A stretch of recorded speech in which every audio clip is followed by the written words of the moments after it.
Hi കൂട്ടുകാരെ, എല്ലാവരും സുഖമായിരിക്കാമെന്ന് വിചാരിക്കുന്നു. ഇന്ന് ഞാനൊരു അടിപൊളി സ്നാക്സ് റെസിപ്പി ആയിട്ടാണ് വന്നിരിക്കുന്നത്. അതിനായിട്ട് ഞാൻ 1 കപ്പ് അരിപ്പൊടി എടുത്തിട്ടുണ്ട്. ഇത് നല്ല വറുത്ത അരിപ്പൊടിയാണ്, അപ്പം പൊടിയാണ് എടുത്തിരിക്കുന്നത്. നൈസ് അരിപ്പൊടിയാണ്. ഇതിലേക്ക് ഞാൻ ഒരു 1/4 ടീസ്പൂൺ ഉപ്പും കൂടി ഇട്ടിട്ട് നന്നായിട്ട് ഇളക്കി മിക്സ് ചെയ്തെടുക്കുന്നുണ്ട് കേട്ടോ.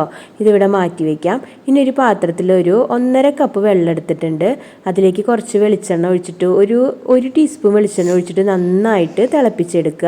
എന്നിട്ട് ഇത് ഈ അരിപ്പൊടിയിലേക്ക് കുറേശ്ശെയായിട്ട് ഒഴിച്ചു കൊടുക്കുക കേട്ടോ. എന്നിട്ട് ഇത് നമ്മളൊരു സ്പൂൺ വെച്ചിട്ട് നന്നായിട്ട് മിക്സ് ചെയ്തെടുക്കുക. കൈ കൊണ്ട് മിക്സ് ചെയ്യാൻ പറ്റില്ല.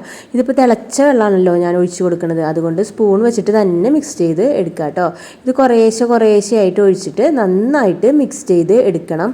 പിന്നെ എൻ്റെ വീഡിയോ കാണുന്ന കൂട്ടുകാരെല്ലാം സബ്സ്ക്രൈബ് ചെയ്യാതെയാണ് വീഡിയോ കാണുന്നതെങ്കിൽ എല്ലാവരും ഒന്ന് സബ്സ്ക്രൈബ് ചെയ്യുക, ലൈക്ക് ചെയ്യുക, കമൻറ്റ് ചെയ്യുക. പിന്നെ വീഡിയോ ഇഷ്ടമായെങ്കിൽ മാത്രം കൂട്ടുകാർക്കൊക്കെ ഒന്ന് ഷെയർ ചെയ്ത് കൊടുക്കുക. ഇപ്പോൾ ഇത് മിക്സായി വന്നിട്ടുണ്ട്. നമുക്കിത് മാറ്റി വയ്ക്കാം, നന്നായി തണുക്കട്ടെ അത്.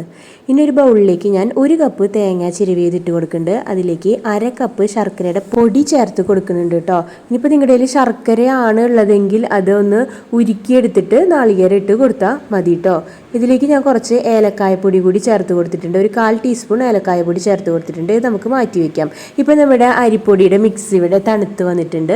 ഇനി നമ്മളിത് കൈകൊണ്ട് നല്ല സോഫ്റ്റായിട്ട് നന്നായിട്ട് കുഴച്ചെടുക്കണം കേട്ടോ. നല്ല മയത്തിൽ കുഴച്ചെടുക്കണം. ഇത് നന്നായിട്ട് തന്നെ കൈ കൊണ്ട് നന്നായി ചപ്പാത്തിക്ക് കുഴയ്ക്കുന്ന പോലെ കുഴച്ചെടുക്കണം കേട്ടോ. ഈ കുഴയ്ക്കുന്ന ഇതിലാണ് നമ്മൾ ഉണ്ടാക്കുന്ന സ്നാക്സിന് നല്ല മയം ഉണ്ടാവുക. അതുകൊണ്ട് കുഴയ്ക്കുന്നതിൽ പ്രത്യേകം ശ്രദ്ധിക്കുക കേട്ടോ. നന്നായിട്ട് കുഴച്ച് നല്ല സോഫ്റ്റ് ആക്കിയിട്ട് എടുക്കുക.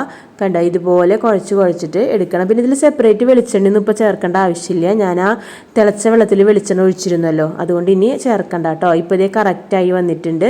ഇനി നമ്മുടെ കയ്യിലേക്ക് കുറച്ച് വെളിച്ചെണ്ണ പറ്റി കൊടുത്തിട്ടുണ്ട്. ഇനി ഞാനിത് ഓരോ ബോളുകളായിട്ട് ഉരുട്ടിയെടുക്കുന്നുണ്ട് കേട്ടോ. ഇത് കുറച്ച് മാവ് എടുത്തിട്ട് ഇതാ കയ്യിൽ ഇങ്ങനെ വെച്ചിട്ട് ഓരോ ബോൾ ഷേപ്പിൽ ഇത് ഇങ്ങനെ ഉരുട്ടി മാറ്റി കൊടുക്കുക കേട്ടോ. കണ്ടോ, ഇതുപോലെ. ഇനി നമ്മൾ ഇതിനെ ഉള്ളിലൊരു റൗണ്ട് ഷേപ്പിൽ എടുക്കണം. അതിനെ നമ്മൾ തള്ളവിരലുള്ളിലേക്ക് വെച്ചിട്ട് മറ്റുള്ള വിരൽ കൊണ്ട് ഇങ്ങനെ പിടിച്ച് പരത്തി എടുത്തു കൊടുത്താൽ മതി.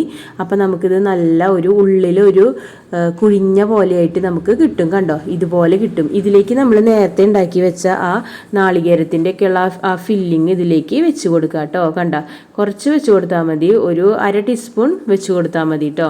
എന്നിട്ട് ഇതിൻ്റെ മുകൾ വശം ഇങ്ങനെ ഒന്ന് കുറച്ചും കൂടി പൊന്തിച്ച് കൊടുത്തിട്ട് നമ്മളത് മൂടി കൊടുക്കണം കേട്ടോ. കണ്ടോ, ഇതുപോലെ മൂടി കൊടുത്ത് കറക്റ്റായിട്ട് മൂടി കൊടുക്കുക കേട്ടോ.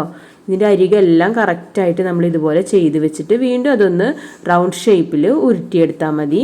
കയ്യിൽ വെച്ചിട്ട് തന്നെ ഉരുട്ടിയെടുക്കാൻ പറ്റും, പൊട്ടൊന്നും ചെയ്യില്ല കേട്ടോ. ഇതിപ്പോൾ നല്ല തിളച്ച വെള്ളത്തിൽ കുഴച്ച അരിപ്പൊടി ആയതുകൊണ്ട് പൊട്ടൽ വരുമൊന്നും ചെയ്യില്ല. അതുകൊണ്ട് കണ്ടോ, അത് ജസ്റ്റ് ഒന്ന് ഇങ്ങനെ ഉരുട്ടി കൊടുത്താൽ അത് നല്ല റൗണ്ട് ഷേപ്പിൽ ഏത് പിള്ളേർക്കും ഇത് ഉണ്ടാക്കാൻ പറ്റും. അതുപോലെ നമുക്കിത് ഉരുട്ടിയെടുക്കാൻ പറ്റും കേട്ടോ. കണ്ടോ, ഇതുപോലെ നമുക്ക് എല്ലാ ബോൾസും ചെയ്തെടുക്കാം. എന്നിട്ട് ഇത് നമുക്ക് നന്നായി തിളച്ച വെള്ളം ഉള്ള ഒരു സ്റ്റീമറിലേക്ക് വെച്ച് കൊടുത്തിട്ടുണ്ട്. ഇതൊരു 20 മിനിറ്റ് നേരം മീഡിയം ഫ്ലെയിമിൽ ഞാൻ കുക്ക് ചെയ്തെടുത്തിട്ടുണ്ട്. ഇപ്പം നമ്മുടെ സൂപ്പർ സ്നാക്സായ കൊഴുക്കട്ട റെഡി ആയിട്ടുണ്ട്. ഇത് നമ്മുടെ മക്കളൊക്കെ സ്കൂൾ വിട്ട് വരുമ്പോൾ കൊടുക്കാൻ പറ്റണ ഒരു സൂപ്പർ റെസിപ്പിയാണ് കേട്ടോ. ഇത് നല്ല സോഫ്റ്റാണ്. അരിപ്പൊടി നല്ല തിളച്ച വെള്ളത്തിലാക്കിയതുകൊണ്ട് നല്ല സോഫ്റ്റായിട്ടിരിക്കുന്നുണ്ട് കേട്ടോ. നല്ല ടേസ്റ്റാണ് കഴിക്കാനായിട്ട്. അപ്പോൾ എല്ലാവരും ഒന്ന് ട്രൈ ചെയ്ത് നോക്കുക. കുട്ടികൾക്കൊക്കെ ഒന്ന് ഉണ്ടാക്കി കൊടുത്ത് നോക്കുക. പിന്നെ നിങ്ങളുടെ അഭിപ്രായങ്ങളൊക്കെ ഒരു മെസ്സേജിലൂടെ എന്നെ അറിയിക്കാൻ മറക്കരുത്. പിന്നെ എല്ലാവർക്കും വീഡിയോ ഇഷ്ടമായെന്ന് വിചാരിക്കുന്നു. കൂട്ടുകാർക്കൊക്കെ ഒന്ന് ഷെയർ ചെയ്ത് കൊടുക്കുക. അപ്പോൾ മറ്റൊരു വീഡിയോയിലൂടെ വീണ്ടും കാണാം. ബൈ.